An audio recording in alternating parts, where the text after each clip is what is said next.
He said, that's all it is. If you don't have it, you're not going to be able to compete the big money. It's just another way to keep schools that don't have the proper funding down. I don't think it's tampering. What's happening is many of the high school coaches that coach these young men are reaching out on their behalf well before they enter the portal. You know, it's interesting. I see this all the time. It is amazing, all the fear in America. Believe it or not, pre-NIL and pre-transfer portal, college football was dominated. Gosh, by 5% of the programs.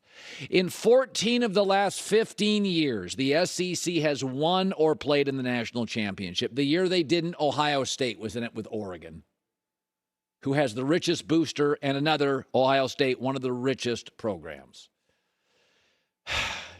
National titles aren't going through Purdue, folks.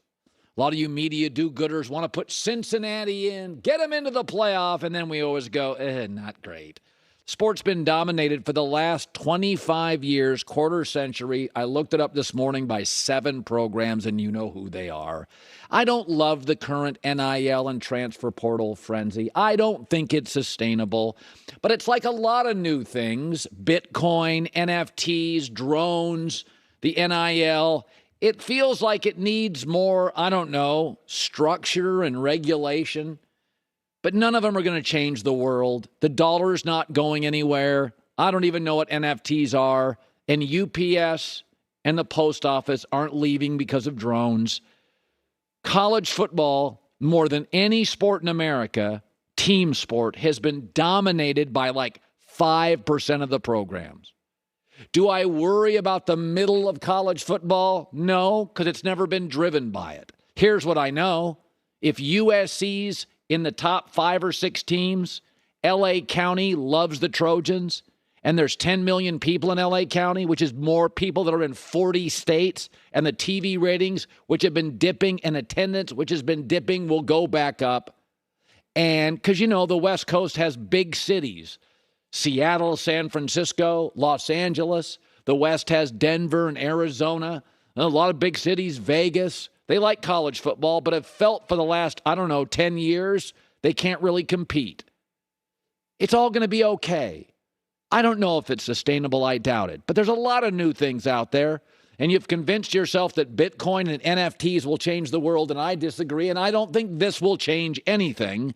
The rich will get richer, but it's always been driven by a handful of schools. And, oh, by the way, they've been paying kids through the church in the South forever.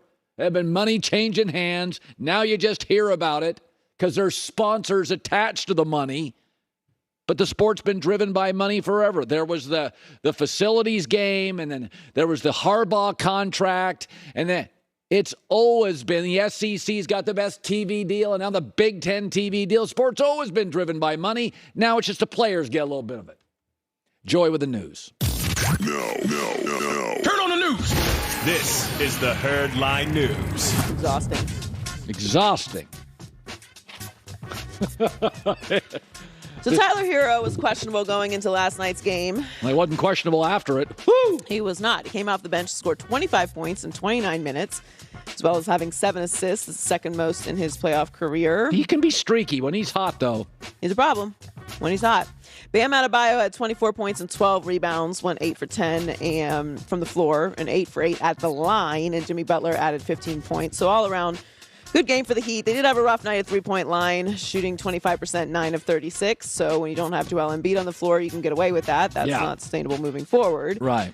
They were without Joel Embiid, who suffered a right orbital fracture and a concussion in Game 6 against Toronto. He is not expected to play in Game 2. They are paying attention to if he will possibly be available for 3 and 4. He missed a lot of time with this injury the last time he had it on the other eye, on the left side. So they're hopefully he's going to be back for 3 and 4. Tobias Harris had 27 points. Tyrese Maxey had 19. But James Harden had 16 points. This is what he is, Joy. And 5 of 13 shooting, 9 rebounds and 5 assists. Yeah. His streak of being held under 25 points is what? Is now 11 straight playoff games, his longest since he was coming off the bench for OKC to start his career. Now, it does help that Maxey and Tobias Harris are more than capable on any night of dropping 23 points. That helps a lot. Yes, but they need James Harden to do more. And last night especially. Yes, and it's apparent. Well, yes, I mean, they're without Joel Embiid. Yeah. James Harden was supposed to be the other superstar that came in that trade. Now, again, I think when you're looking at the trade overall, obviously the Sixers are still winning. The Nets are nowhere to be found in the postseason, and Ben Simmons never saw the floor. But they need more from James Harden. And is he capable of giving more at this point? I don't know. I thought going into the playoffs that James Harden was at the top of the list of guys with the most amount of pressure.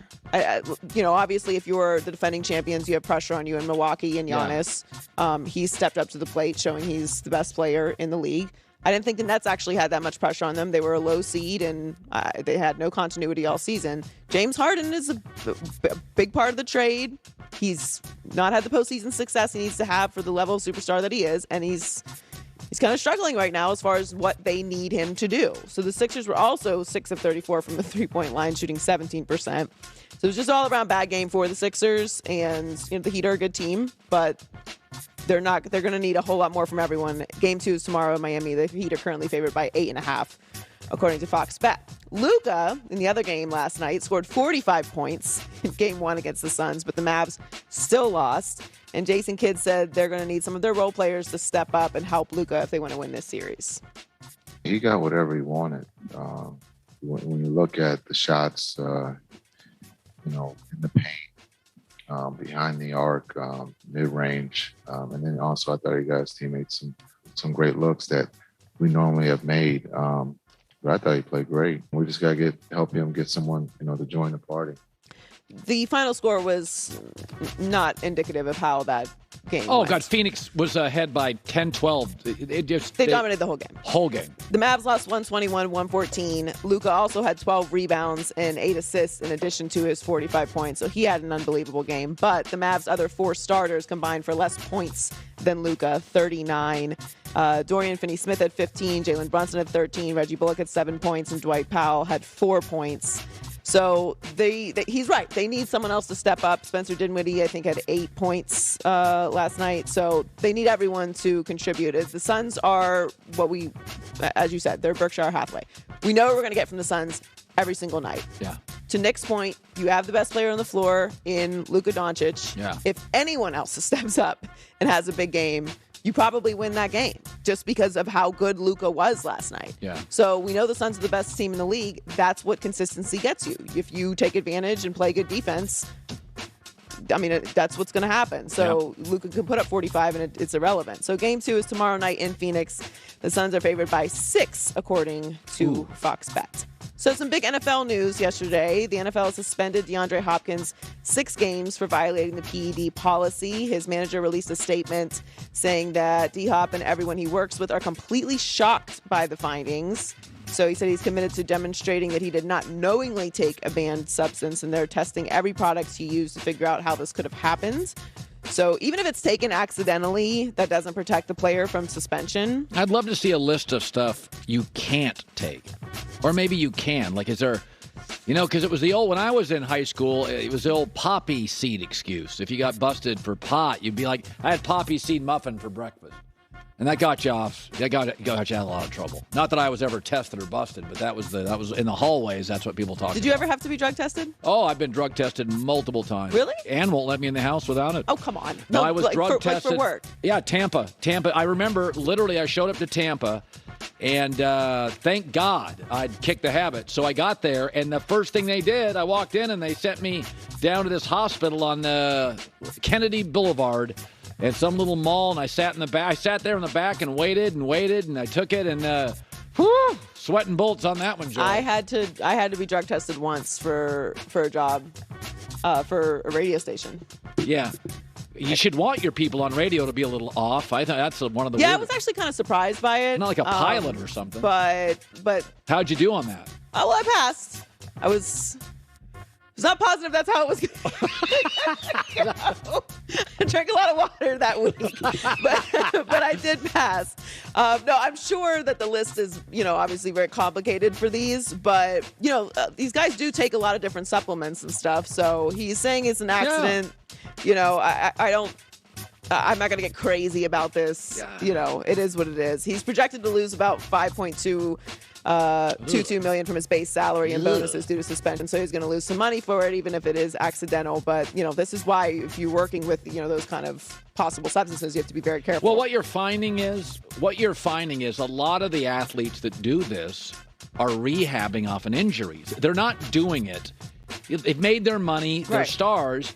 Yeah, it's not like they're, yes. You're not finding a lot of 22-year-olds do it in football. What you're finding is a 28-year-old coming off a second injury, and they're like, I'm good, but this will get me better faster. You can rationalize a lot of things in life. Like, a lot of these older players that do it, I know what they're thinking. They're not doing it. They've made money. Yeah, they're not juicing to get their contract or, and that's not even necessarily what this is. Like, this should just be a random substance that happens to be banned. We don't know what the specific thing is, but he is going to miss some time. I do think it's more significant to their success than you do based